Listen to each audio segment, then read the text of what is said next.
This is Eric Mwathe with Mwathe.com for September 21st, Sunday, after what was a very stunning week in the market for all that were concerned. Incredible price swings. So the thing about the coming week, especially and the next couple of weeks, and where is the market gonna be headed, and what are the things we need to look at. Now in this video, what I am gonna try and cover is the main topics are gonna be that the market might still be in trouble, fear is still at historical levels, and then finally at the very tail end of the video, watch the stock pick that I think we might position us very well going into probably a couple of weeks. I think this one is an idea that looks set to move at any time. Now, we all know that there's been a ban on short selling. So what I'm going to kick off my video is let's see what happens. Now here's just a brief list of some of the financial stocks that are now make the do not short list.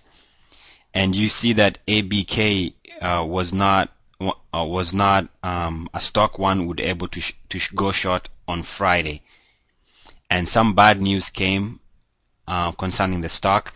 And so when there are no shorts selling the stock, let's see what happens if the bad news in the financial market continues. Now ABK was down almost 42% for the day on Friday with no shorts, okay, to blame. At the same time, it was also down 26% in the aftermarket. Now, I don't see how that solves, not shorting the stock solves the fundamental issue with these financial stocks. You might be trying to patch a situation that cannot be solved. So we see that even people who are long the stock, once the news is bearish, they're gonna sell. So what this tells us is that just because they're trying as much as they can to influence markets, if the bad news in the financial space continues, expect them to be slammed. That's the bottom line.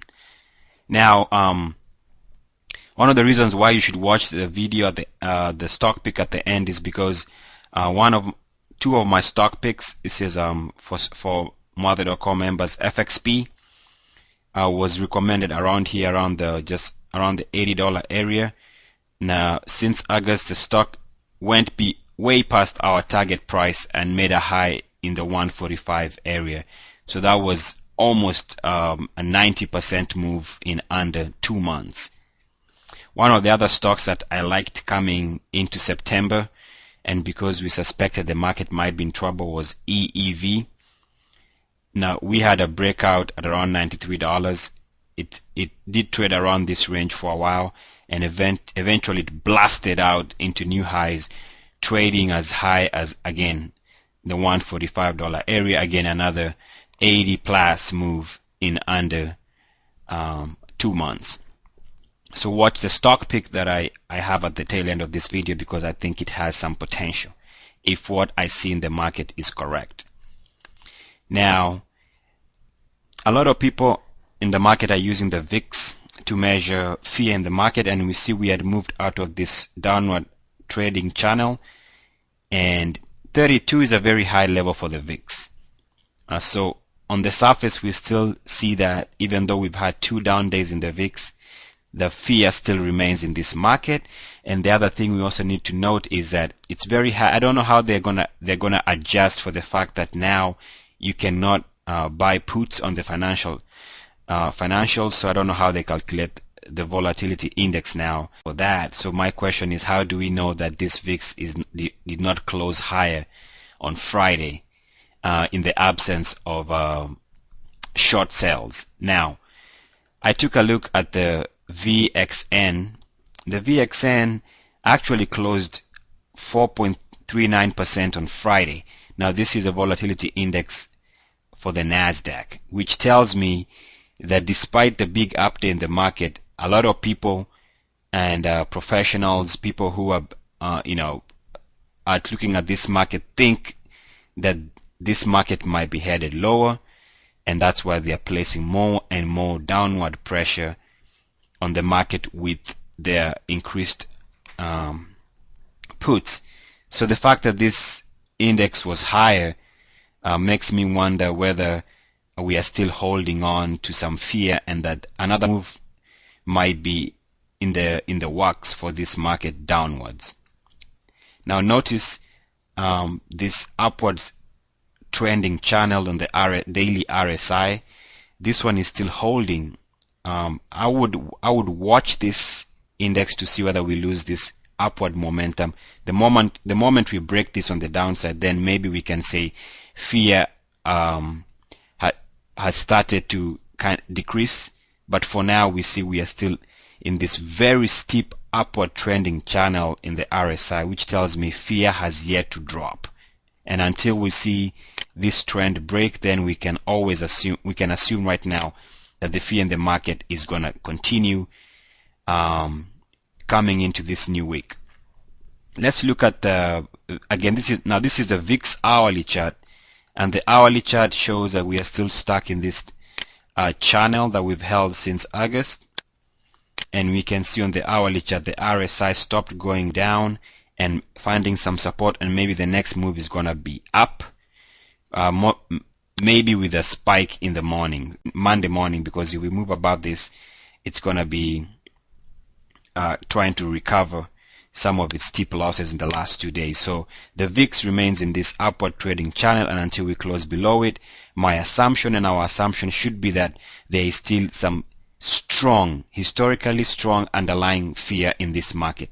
Now quickly, we see that the Dow 1 year daily shows that we hit resistance on the price channel, bearish price channel. So more than likely, we might struggle with breaking out of this range for now, and then there might be possibility of increased pressure downward. Now, bulls need to see this market move above this downwards trading channel, and until we see that, I remain bearish in this market. This is the NYSE comp index, and it's stuck in this huge downward trading channel, very bearish. And then within the channel, we see that we are stuck in this very steep downward trading bearish channel, and we have yet to break out of that. So this market to me looks very dicey. And this is the NYSE 60-minute 6-month chart. Again, we see we are stuck in this lower trending downward sloping channel, and we hit that channel on Friday, and more than likely we might give back at least 32% of this gain since Thursday. The transportation index is holding very well, so this tells me longer term maybe there's some support in the market, but for September and probably early October, I don't know, this market seems to be in trouble. The S&P 500 1 year daily, again stuck in this downward trending channel. We have yet to break above that. We might give back some of the recent gains over the last 2 days, and we might be headed lower. This is the CRB commodities index. We are still stuck in this downward trading channel until we move out of this downward trading channel. I still suspect that there's going to be some pressure in the commodity space. So that remains to be seen. There's a possibility with a good surge they might break out, but for now the charts are telling us that this index has to contend with this downward trending channel. And another thing that I also observed is that we've given back more than 61.8% of this move from August 2007, and that tells me that more than likely, even if we get a move higher in the commodity space, the commodity bubble has burst longer term. So I don't think we're going to be seeing these levels for many months, probably even years, because this seems like a material breach in the direction of this rally. But that remains to be seen. Right now, what we are concerned about is what's going to happen in the here and now. This is IWM Russell 2000 iShares. We had a huge spike on Friday. We briefly traded above the downwards